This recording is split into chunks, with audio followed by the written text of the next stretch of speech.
Welcome to the Madison Miller Podcast. Today is Monday, March 29th, 2021. A lot to do today. We'll go over the results in the NCAA men's and women's tournaments from the weekend, as well as the NIT, and look ahead to the Elite Eight games in both men's and women's. NBA, NHL, Major League Baseball spring training, the golf tournament from the weekend, third base rankings, left fielder rankings, latest news and notes, which I have a lot to talk about, and my best bet of the day. We'll start in college basketball because, well, this is March, and we have to absolutely start with the Sweet 16 Saturday. 12-seeded Oregon State over 8-seeded Loyola Chicago, 65-58 as Oregon State advances to the Elite Eight. 1-seeded Baylor over 5-seeded Villanova, 62-51 as Baylor advances to the Elite Eight.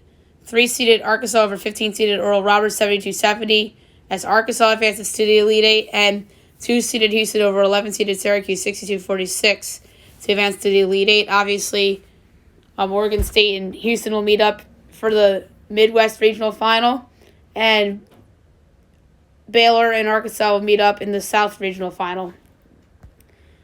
Yesterday's results. 1-seeded Gonzaga over 5-seeded Creighton, 83-65 as Gonzaga advances to the West Regional Final. 1-seeded Michigan over 4-seeded Florida State, 76-58 as Michigan advances to the East Regional Final without Isaiah Livers. Very impressive. 11-seeded UCLA upsets 2-seeded Alabama, 88-78 as UCLA advances to the East Regional Final.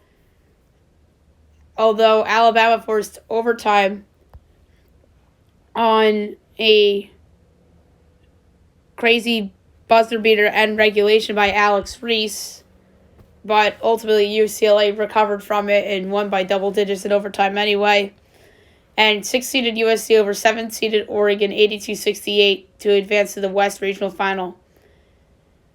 All right.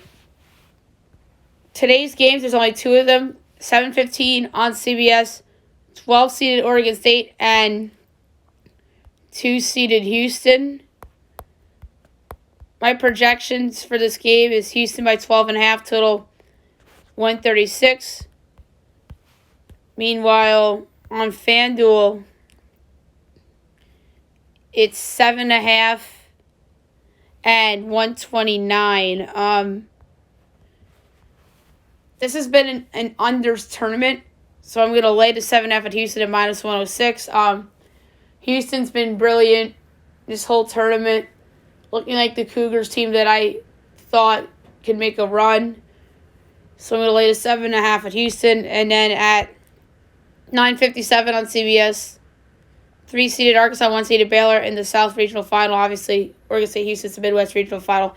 So the South Regional Final, 3-seeded Arkansas, 1-seeded Baylor. My projections, Baylor 6.5, total 150. Meanwhile, it's 8 and 148. I have no choice but to take the over. I hate it. Hopefully this Baylor line goes up to 8.5 so I could take a snap at Arkansas, but I really like this over. I know every under hit yesterday with the exception of the UCLA-Alabama game because that went to overtime. So I'm going to go over 148 between Arkansas and Baylor. I think these two teams can light it up offensively. And we're going to talk about tomorrow's games on tomorrow's podcast. And obviously, in the second game, I have Baylor winning and advancing to the Final Four. Now we'll switch to the women's side from the weekend as we will go over those results. And we'll look ahead to tonight's games. 1-seeded UConn over 5-seeded Iowa, 92-72 in the Riverwalk region. 2-seeded Baylor over 6-seeded Michigan, 78-75 in overtime in the Riverwalk region. So Baylor got a little bit of a scare, or else we would have avoided the dream regional final. 4-seeded Indiana upsets 1-seeded NC State, 73-70 in the Mercado region. Well, it's not really an upset because Indiana was favored. And 3-seeded Arizona upsets 2-seeded Texas A&M, 74-59 in the Mercado region as well. So You have the Riverwalk Regional Final between UConn and Baylor, and the Mercado Regional Final, the unlikely, but here we are, Indiana and Arizona. And then yesterday, Hemisphere Region, 1-seeded South Carolina over 5-seeded Georgia Tech, 76-65.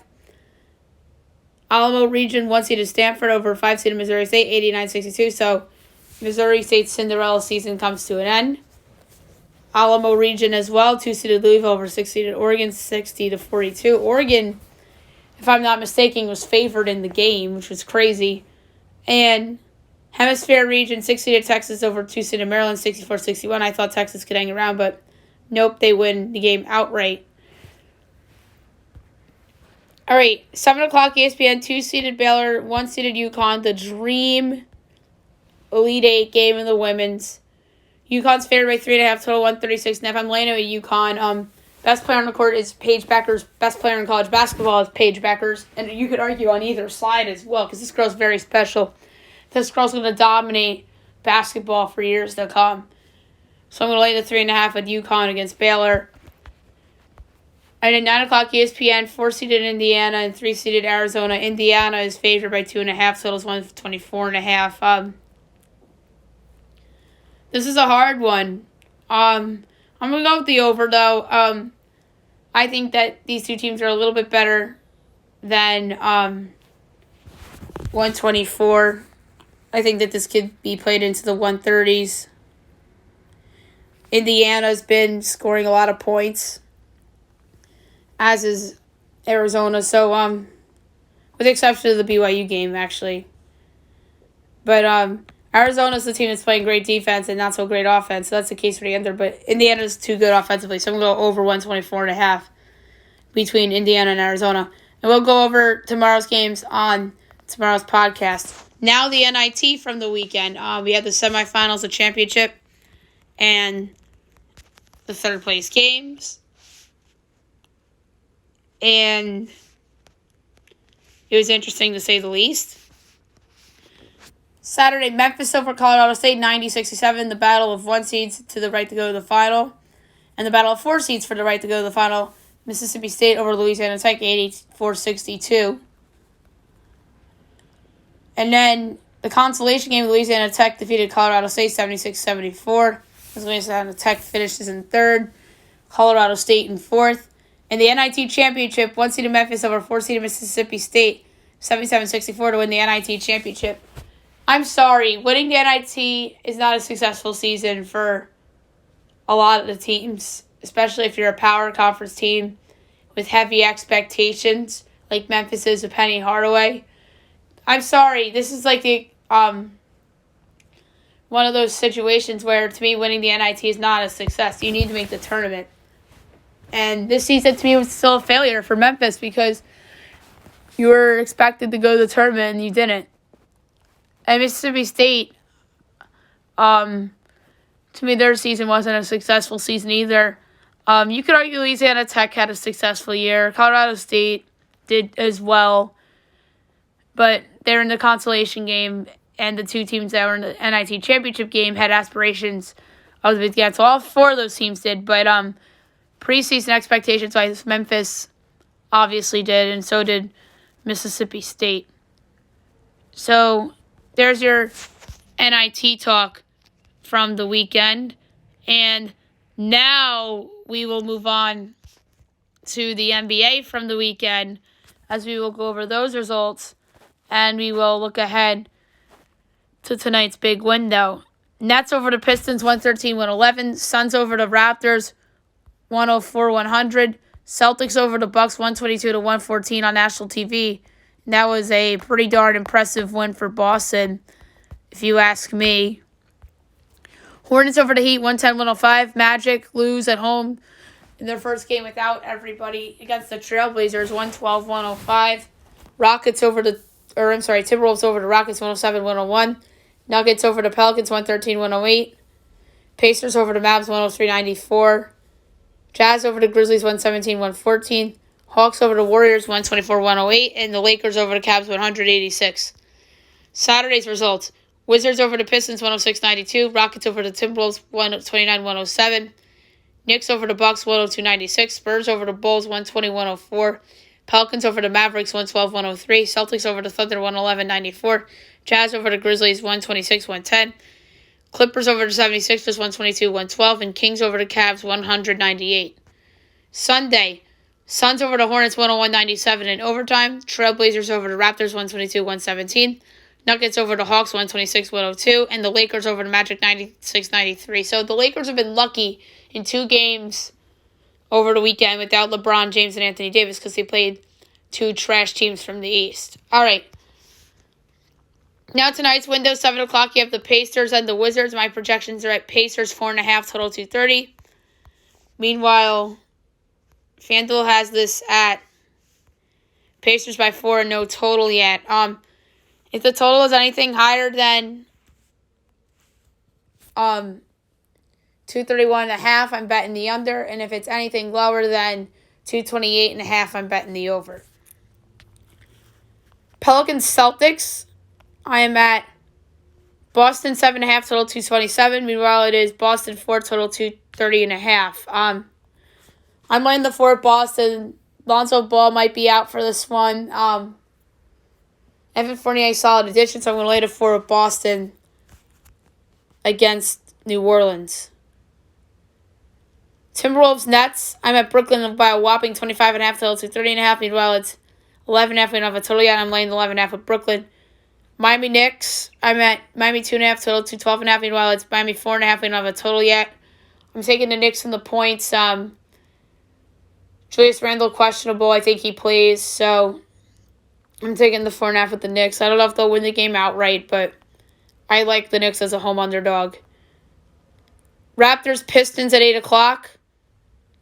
I'm at Raptors 6.5, total 221.5. Meanwhile, it is Raptors 4.5, total 219. I'm laying the 4.5 with Toronto in that one. Although I like the over too, but you know what? I'm going to take the over. I lied.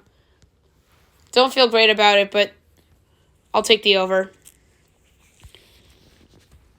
Grizzlies Rockets, I'm at Memphis 9, total 221.5. It was Memphis by 5. I'm laying the 5 at Memphis. Mavericks Thunder, I'm at Dallas by a whopping 13, total 220.5. It's Dallas by 10. I'm laying the 10. 8:30 Kings Spurs, I'm at San Antonio 2, total 226.5. It's 2.5 and 227.5.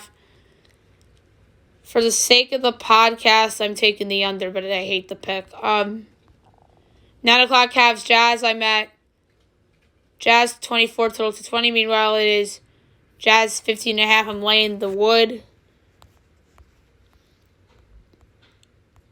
Bulls Warriors at 10 o'clock. I'm at Warriors 1, total 226.5. And that line is projecting with the services of Stephen Curry. And it's Chicago 4.5. That means they think Steph's out. But my line, if Steph's out, is Bulls by 6. So I would not touch that line if Stephen Curry was out. So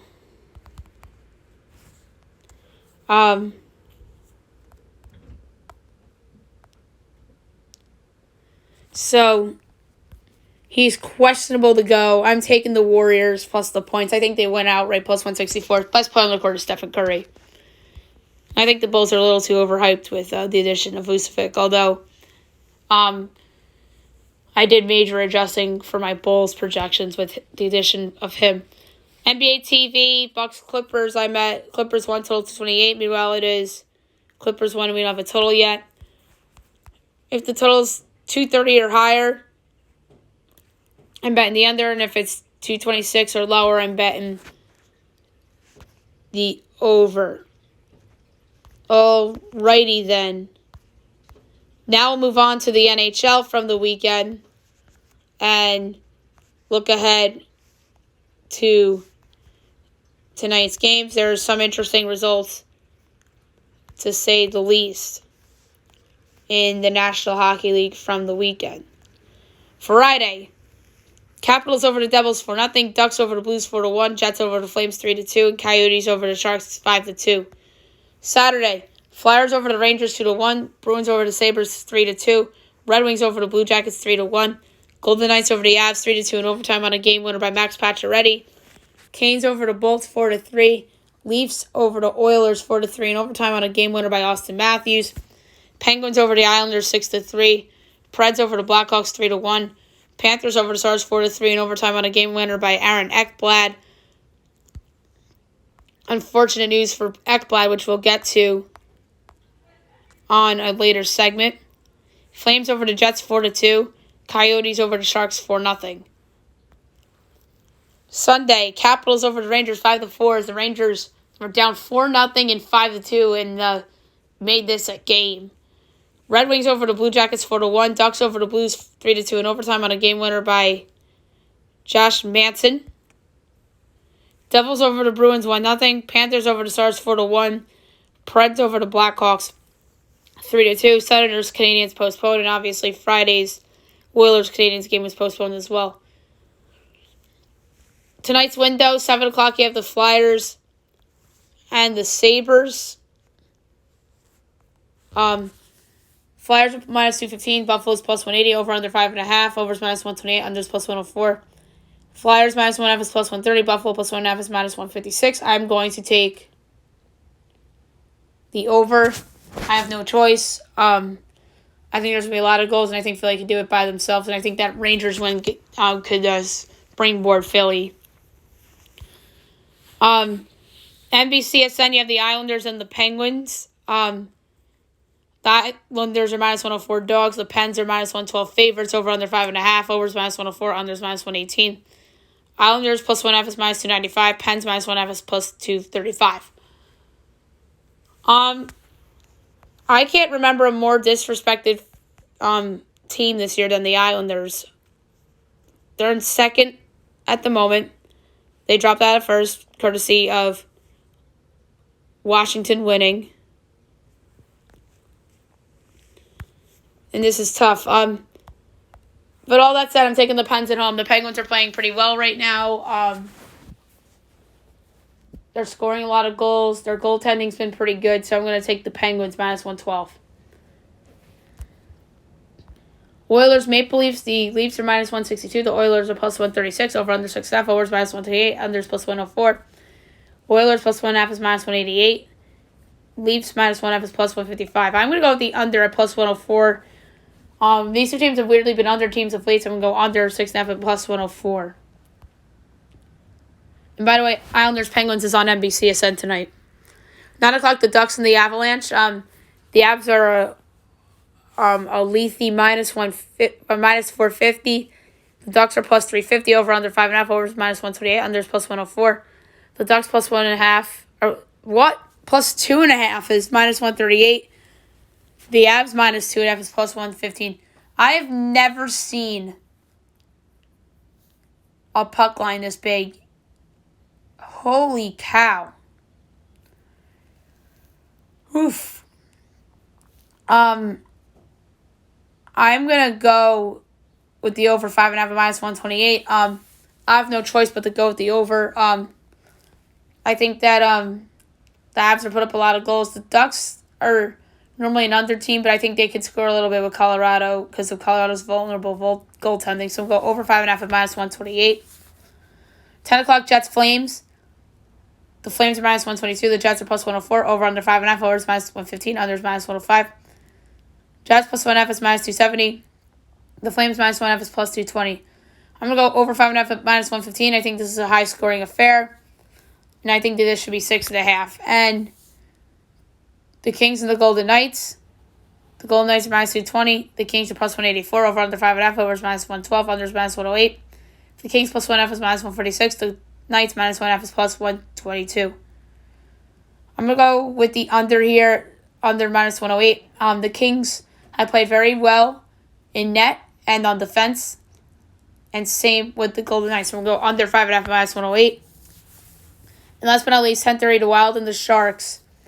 The Wild are minus 164. The Sharks are plus 138. Over under 5.5. Overs minus 122. Unders even money. Wild -1.5 is plus 164. Sharks plus 1.5 is minus 200. I'm going to go with the Wild in regulation at minus 105. I just think they're better than the Sharks. And I don't think that this game should go to overtime. So I'm going to take the Wild in regulation at minus 105. All right, now we'll do spring training games from the weekend and look ahead to one of the last days of spring training, if not the last day of spring training. By the way, the last day of spring training is on Tuesday, not today. Friday, Orioles over the Yankees 4-1, Rays over the Red Sox 7-3, Tigers over the Pirates 5-2, Indians over the Rockies 5-4, Giants and Cubs tied at 5, White Sox over the Brewers 7-5, Reds over the D-backs 7-3, Braves over the Twins 7-6, Marlins over the Astros 9-0, Nats over the Mets 7-3, Blue Jays over the Phillies 6-5, Rangers over the Royals 8-1, A's over the Dodgers 11-0 and 8, Padres over the Mariners 6-3. Saturday, Yankees over the Blue Jays 5-1 and 8, Red Sox over the Pirates 7-4 and 8, Tigers over the Phillies 8-9, Rays over the Twins 2-0, Mets over the Astros 8-3, Indians over the Dodgers 9-2, Padres over the Angels 2-0 and 7, Brewers and Royals tied at 6, A's over the Rangers 5-1, White Sox over the Rockies 8-2, Braves over the Orioles 8-5, Marlins over the Cardinals 6-4, Cubs over the Reds 6-3, Mariners over the Giants 5-0. Sunday, Phillies over the Yankees 6-2, Rays over the Braves 16-5, Red Sox over the Twins 8-3, Marlins over the Mets 10-2, Pirates over the Orioles 2-1, Nats over the Cardinals 11-3, Tigers and Blue Jays tied at 4, Rangers over the Cubs 12-8, Brewers over the Reds 7-1 and 7, White Sox over the D-backs 7-4, A's over the Giants 9-3, Padres and Indians ended in a 3-3 tie, Royals over the Rockies 6-3, and Angels over the Dodgers 6-5 and 8. All right. Today's the last spring training game for a lot of teams. A lot of teams have their dress rehearsal games, as they would like to call the pre-game before the opener. Although some teams had theirs already. 12 o'clock, the Mets and the Cardinals. 1 o'clock, the Tigers and the Yankees. The Red Sox and the Braves. Astros, Nats. Twins, Pirates. Rays, Orioles. Blue Jays, Phillies. 3 o'clock, Diamondbacks, Cubs. Indians, Royals. Mariners, Reds. Giants, Athletics. Rockies, Padres. 8 o'clock, the Brewers and the Rangers. And 10 o'clock, the Angels and the Dodgers. So, out of the 30 teams, they all play. And this is the first year in a long time where we did not have the split squad games. Or wait a second, guys. 2 teams don't play today, so 28 of 30 play today, and a majority of those teams are having their final tune-ups preseason today. Now I'm going to go over the results from the golf tournament from the weekend, which was the Dell Match Play. So what I'm going to do is I'm going to go over the results from the round of 16 on. Matt Kuchar over Jordan Spieth, 1 up. Brian Harman over Bubba Watson, 2-1. Scotty Scheffler over Ian Poulter, 5-4. John Rahm over Eric Van Rooyen, 3-2. Billy Horschel over Kevin Streelman, 3-1. Tommy Fleetwood over Dylan Fratelli, 4-3. Sergio Garcia over Mackenzie Hughes, 2-1. And Victor Perez over Robert McIntyre, 5-4. And that was the round of 16. The quarterfinals. Matt Kuchar over Brian Harman, 2-1. Scotty Scheffler over John Rahm, 3-1. Billy Horschel over Tommy Fleetwood, a full 19 holes. Victor Perez over Sergio Garcia, 4-3. Semifinals. Scotty Scheffler over Matt Kuchar, 1 up. And Billy Horschel over Victor Perez, 3-2. The third place match, Matt Kuchar over Victor Perez, 2-1. And your final, Billy Horschel over Scotty Scheffler, 2-1, as Billy Horschel is your winner of the Dell Technologies match play. Alrighty, so we're not far away from the Masters at all. But the next big event is the Valero Texas Open from the 1st to the 4th. And that is a big one right before the Masters. And we will cover it on the podcast. Now I'm going to do my Major League Baseball third baseman rankings, as the season is only hours away, let alone days. So another 72 hours plus. So my third baseman rankings, preseason edition. 30, Jeimer Candelario, Tigers. 29, Rio Ruiz, Orioles. 28, Joey Wendell, Rays. 27, Travis Shaw, Brewers. 26, Brian Anderson, Marlins. 25, Josh Harrison, Nationals. 24, Ryan McMahon, Rockies. 23, Eduardo Escobar, Diamondbacks. 22, Kate Brian Hayes, Pirates. 21, Hunter Dozier, Royals. 20, Rougned Odor, Rangers. 19, Kyle Seager, Mariners. 18, Tommy La Stella, Giants. 17, J.D. Davis, Mets. 16, Gio Urshela, Yankees. 15, Cavan Biggio, Blue Jays. 14, Austin Riley, Braves. 13, Alec Boehm, Phillies. 12, Justin Turner, Dodgers. 11, Jose Ramirez, Indians. 10, Josh Donaldson, Twins. 9, Rafael Devers, Red Sox. 8, Yoan Moncada, White Sox. 7, Chris Bryant, Cubs. 6, Eugenio Suarez, Reds. 5, Matt Chapman, Athletics. 4, Manny Machado, Padres. 3, Anthony Rendon, Angels. 2, Alex Bregman, Astros. And number 1, Nolan Arenado, St. Louis Cardinals. This is a very deep position. There's 17 guys on this list that I think are awesome and productive. I know there's more that are awesome and productive too, but there's the 17 that stand out to me are obviously the top 17. And you could argue the top even 7 on this list could be in any order. Numbers 8 through 11 could be in any order. And then 12 through 17 could be in any order as well. So, third base, obviously, a very deep position going into Major League Baseball this year. And I feel that this list could look different come summertime, especially with injuries potentially mounting or not, or underperformance even from some guys. All right, now left field rankings. This was an interesting list to put together, to say the least. So, without further ado, here we go. 30, Jake Fraley, Mariners. 29, Seth Brown, Athletics. 28, Robbie Grossman, Tigers. 27, Raymond Tapia, Rockies. 26, Brian Reynolds, Pirates. 25, Jesse Winker, Reds. 24, Corey Dickerson, Marlins. 23, Alex Dickerson, Giants. 22, Ryan Mountcastle, Orioles. 21, Frankie Cordero, Red Sox. 20, Luis Arez, Twins. 19, Andrew Benintendi, Royals. 18, Justin Upton, Angels. 17, A.J. Pollock, Dodgers. 16, Tyler O'Neill, Cardinals. 15, Dominic Smith, Mets. 14, David Dahl, Rangers. 13, Andrew McCutchen, Phillies. 12, David Peralta, Diamondbacks. 11, Tommy Pham, Padres.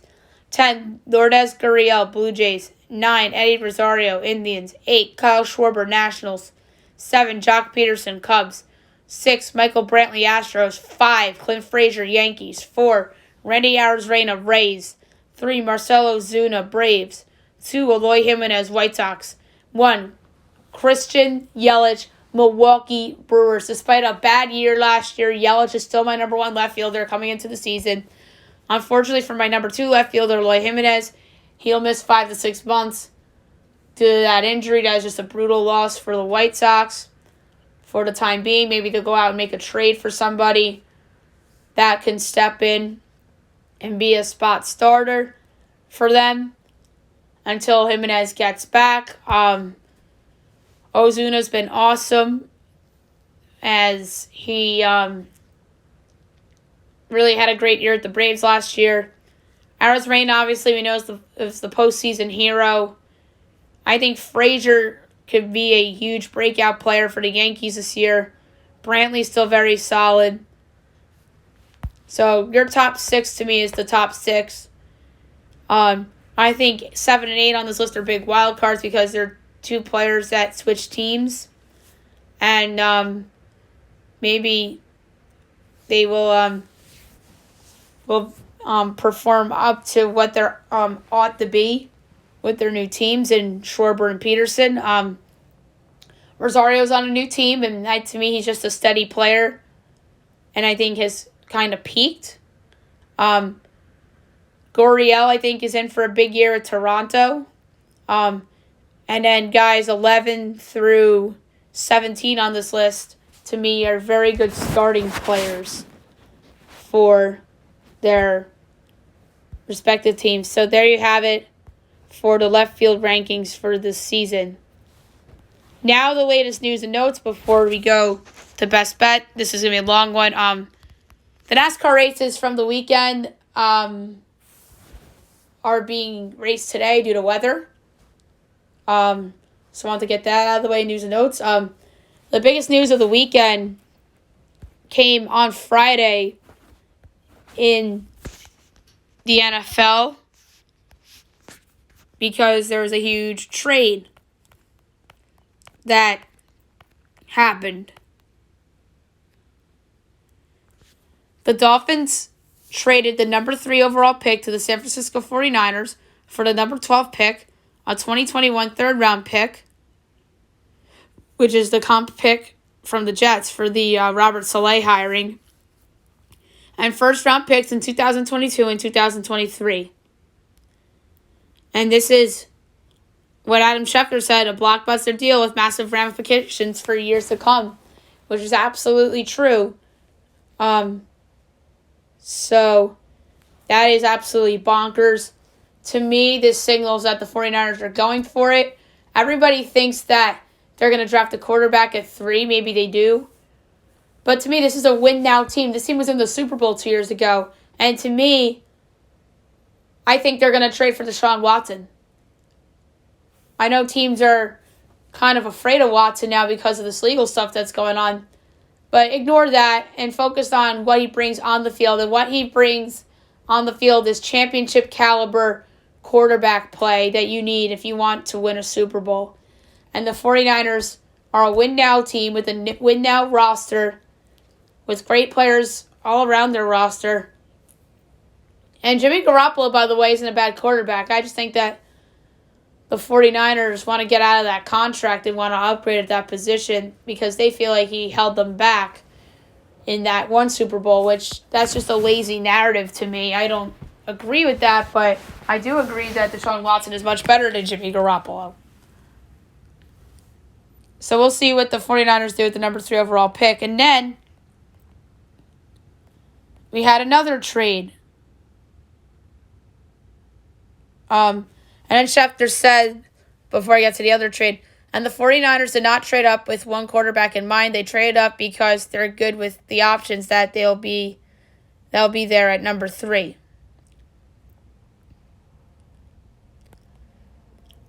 And then a couple hours later, the Eagles trade back. They trade the 6th pick to the Dolphins for 12 and their 2022 first-round pick. And teams also swapped mid-round picks. Eagles pick 156 for 123. So That's wild. So the Eagles trade back for more assets, as it looks like they're trying to just rebuild around Jalen Hurts. I don't think Philadelphia fans would like that. I think they'd rather be a win-now team, but no, it looks like they're going to rebuild here. So the Dolphins go back to the top 6, and the Eagles have an extra first-round pick next year and could have 3 ones next year if the Carson Wentz pick from the Colts turns into a 1. So it's going to be very interesting to see what happens here with the Eagles going forward. And obviously the Dolphins have a lot of assets from the 49ers, and the 49ers really made a huge jump and gave up a premium package to do so, which changed the draft order. We're going to do a mock draft hopefully this week, maybe on Wednesday or Thursday. Your top 12 in the draft now: Jaguars, Jets, 49ers, Falcons, Bengals, Dolphins, Lions, Panthers, Broncos, Cowboys, Giants, Eagles. So that's your top 12 of the draft now. And then the Super Bowl champion Bucks continue to bring back the band.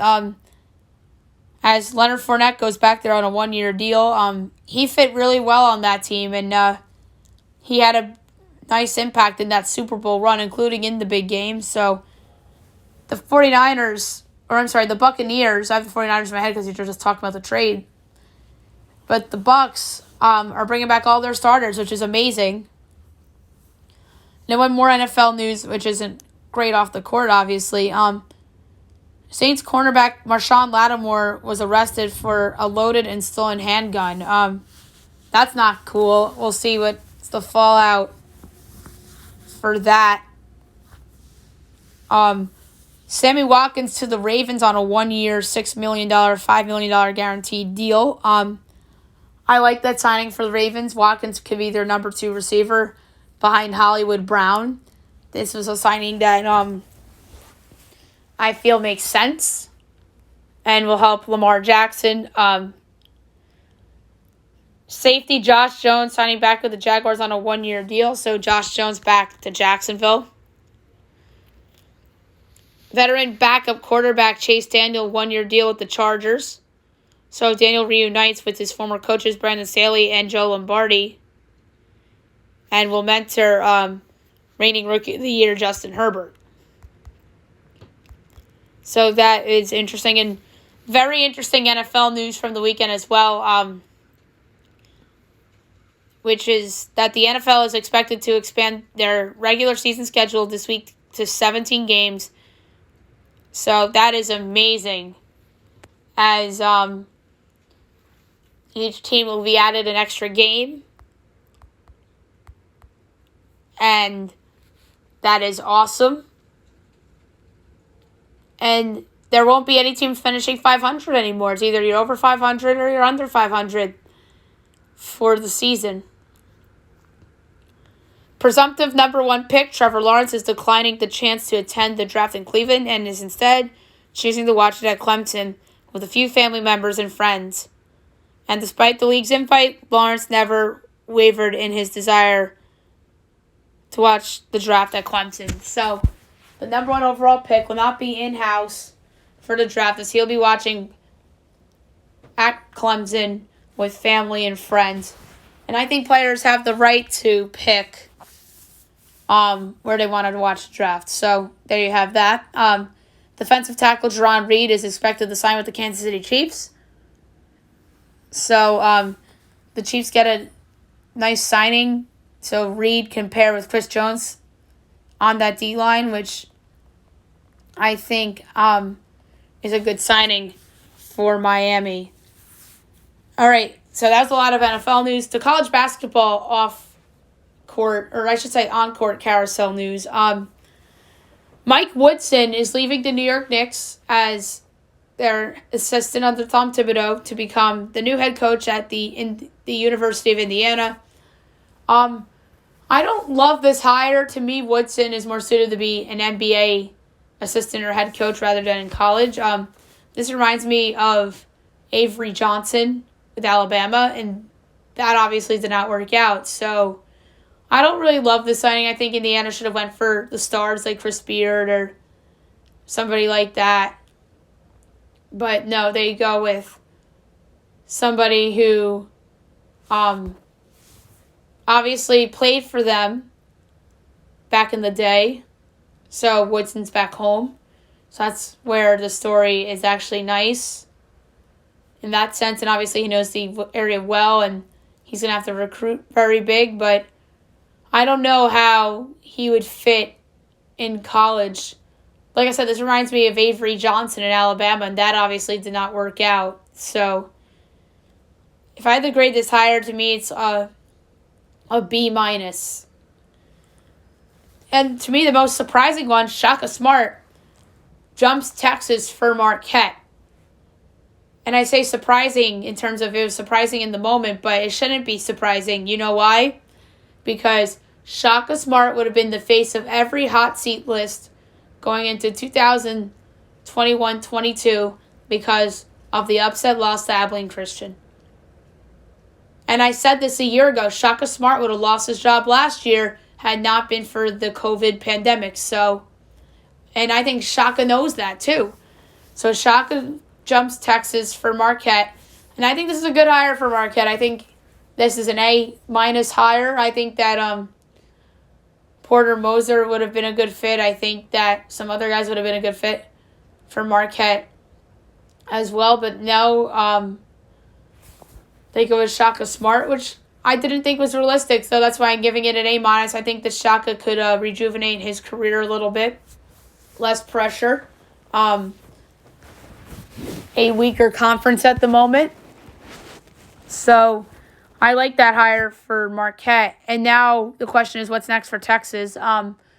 Obviously, they're going to call Chris Beard. I think it's going to be Chris Beard. But it could be wrong. It could be somebody else. It could be Nate Oates at Alabama. Obviously, their season's over. But to me, those should be the two targets. Beard 1, Oates 2. Eric Musselman should be in play for this job.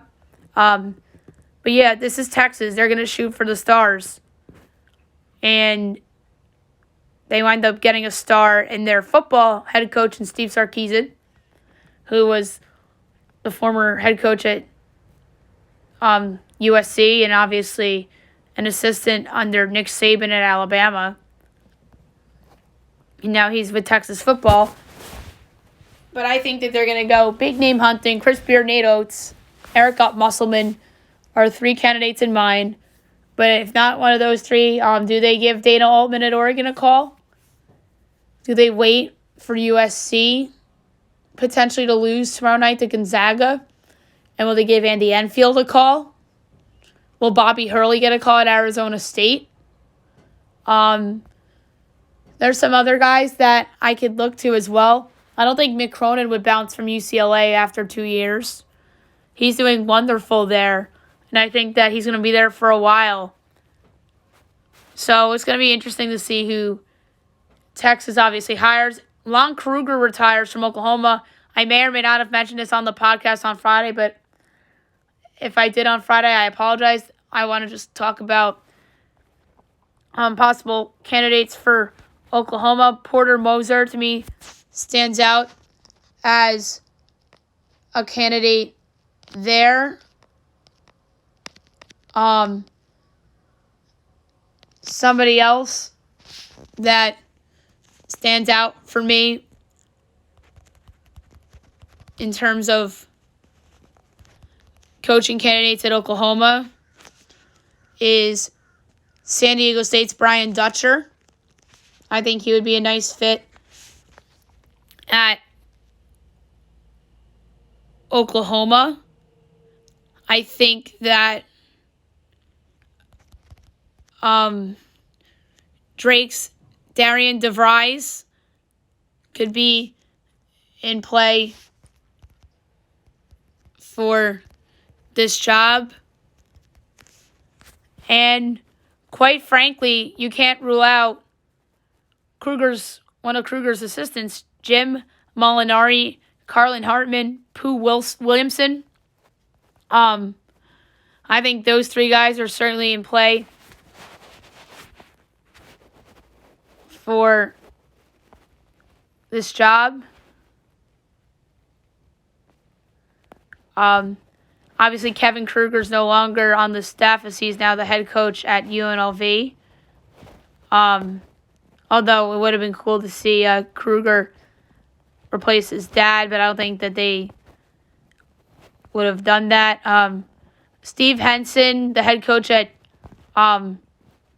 UTSA, could be in play for this job.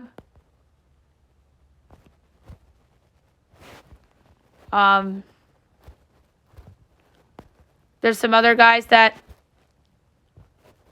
stick out to me in terms of candidates for this job. I think Utah State's Craig Smith would have been one of them, but he decides to flee in-state to Utah, which I think is a fine hire by the Utes. So the Utes have their guy in Craig Smith, and now the question is what's next for Utah. I think Utah will look at Darian DeVries. I think they'll look at Brian Dutcher. I think that Nico Medved is in play from Colorado State. Mark Pope at BYU could be in play for Utah State. So it's going to be interesting to see where Utah State goes. I doubt they'll go with Medved or Dutcher, because obviously I had those as Utah candidates, but Craig Smith wound up getting the job. And Porter Moser, I doubt, will flee to Utah State. That'd be a little weird. I think Moser is in play for one of these other jobs that could be open courtesy of a fleet like Texas Tech or Alabama. And someone I'm curious about is former Wichita State coach Greg Marshall. I wonder if anybody would hire him. Obviously, got fired due to the drama there before the season. And their intern wound up getting the full-time gig because he took Wichita to the tournament and did well in the American this year. So it's going to be interesting to see where Utah State goes with this. But Craig Smith, to me, is a great hire over at Utah. And some of those other guys I mentioned, I think, are in play for Colorado as well when I spoke about guys who I thought would be in play for Utah. In NBA news, Mitchell Robinson fractured his foot, so he's likely done for the year for the Knicks. This is a big loss for New York. I know they survived the storm when he missed time with the other fracture he suffered with the wrist. And they did fine with Nerlens Noel starting at center and Taj Gibson backing up. So it looks like they'll go with that route again. They're in play for Andre Drummond. They're in play for Georgie Dang, but ultimately they didn't land one of those guys. I wouldn't have liked Drummond with New York anyway. Although,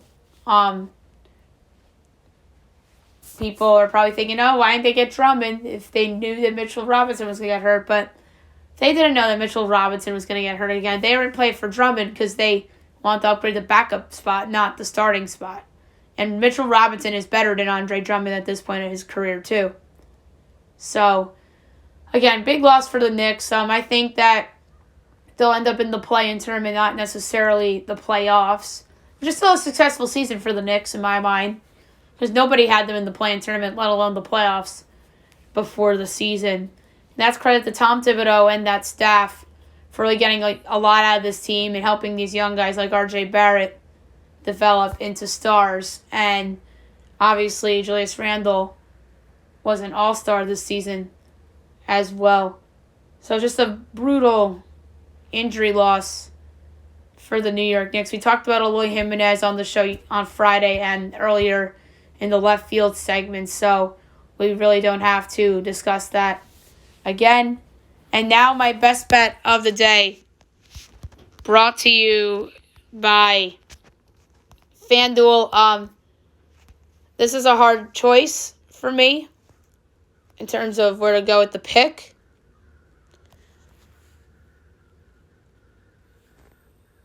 But I'm going to go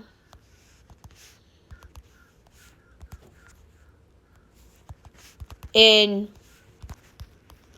the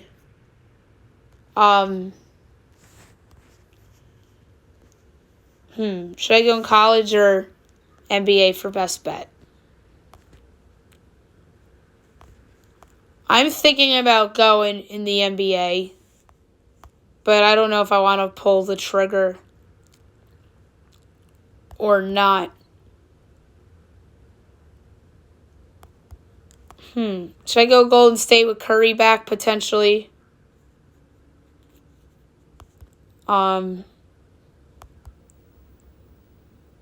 Memphis 5.5 is intriguing.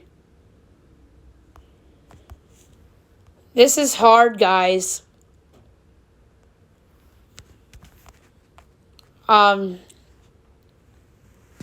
Houston's up to 7.5 against Oregon State. And I have it at 12.5. Oregon State has just been fabulous in their run. So I really don't know where to go for best bet. Now I'm looking at hockey. I'm looking at the Penguins at -108 against the Islanders. I think that's interesting. Again, the Penguins had to pick them at home and they're playing good hockey. But that scares me a little bit because the Islanders are ahead of them in the standings. But you know what? Why not? I'm going to lay it the -108. I'm actually going to take the Penguins against the Islanders. I like how they're playing. So I'm going to lay a unit on the Penguins tonight against the Islanders for my best bet of the day. So that's it for the show today. Didn't know where to go for best bet, so I decided to go there. I just like how the Pens have been playing. Tomorrow's show will recap everything that will go on tonight and look ahead to tomorrow. I'll do center field and right field rankings for tomorrow. And tonight, I'm going to have Jillian Gilardi of Grunt Talks MLB on the show to do baseball win total over-unders and futures for the season. So I hope you guys have a wonderful day, everybody.